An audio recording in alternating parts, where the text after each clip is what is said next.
Le père Luigi Carrara est né à Cornale di Pradalunga, Bergame, Italie, le 3 mars 1933. Il était le 7e des 10 enfants, dont 3 étaient morts à quelques semaines de la naissance. À 18 mois, Luigi fut atteint de pneumonie. Il risquait d'être le 4e enfant de la maison à mourir. Alors, sa mère Elisabeth raconte. Luigi était au point d'aller au paradis. Alors, je suis partie dans la chambre chercher la Bible de son baptême. Je l'ai couvert. Nous avons prié autour de lui avec quelques amis. Dans mon cœur, j'ai supplié Dieu en disant que s'il guérissait mon fils, je le lui aurais donné pour son service.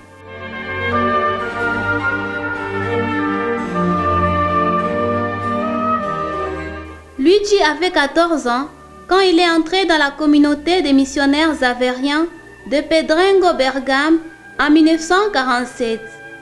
Il fit ses premiers vœux religieux à Ravenne en 1954.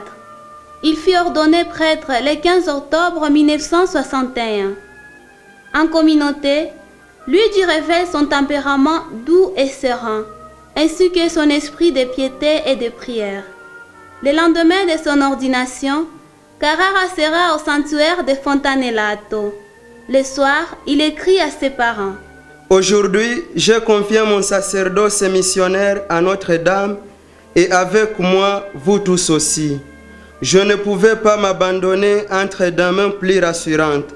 Celle-ci est la source qui nous offre chaque jour de grâces abondantes.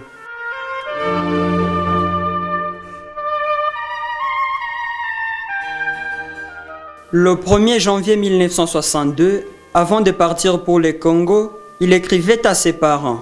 Réjouissez-vous car j'ai une grande nouvelle et un grand don à vous partager. Un grand avenir chrétien attend le Congo si beaucoup de forces seront aussitôt engagées dans ce pays. Si nous traînons, il sera peut-être trop tard. Jésus m'y envoie en ce moment si éprouvé et solennel du pays.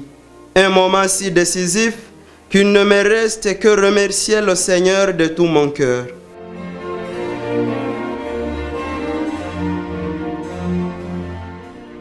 Le père Luigi Carrara aimait les jeunes et il participait à leurs jeux, surtout au football. Parfois, il venait demander le ballon à midi alors que les pères étaient à table. Le cuisinier de la mission réagissait. Mais le père Luigi leur donnait les ballons en disant que l'éducation des jeunes ne se limite pas à l'école et à la maison. Elle continue même dans les jeux. En mars 1963, Luigi se trouvait à Fizi, d'où il écrit à ses parents, bien conscient du danger qui peut se présenter. Priez, faites prier, puisque de même que votre christianisme est le fruit de tant de martyrs, de même ici la foi chrétienne atteindra la plénitude de sa perfection en versant le sang.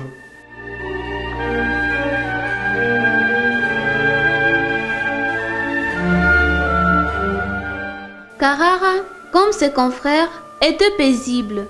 Il n'avait pas de problème ni de dispute avec les gens. Mais sa présence et sa prédication pouvaient déranger la conscience de ceux qui voulaient la révolution, une idéologie marxiste qui combattait la foi chrétienne. Il invitait la population à ne pas tuer, à pardonner, à laisser le conflit inutile.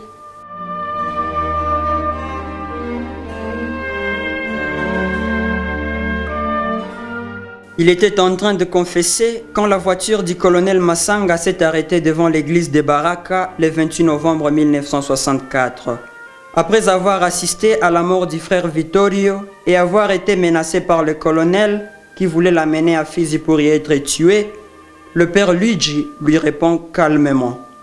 Si tu veux me tuer, je préfère mourir ici près de mon frère.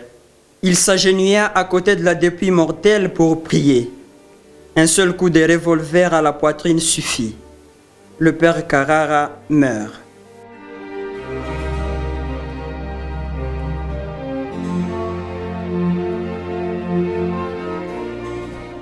Sa mère avait pris l'habit blanc comme signe d'espérance en Dieu dans la maladie du petit Luigi. Il termine sa vie en donnant l'absolution à un fidèle venu se confesser. Le père est tué alors qu'il portait encore l'étole violette. Cette étole est le symbole du pardon.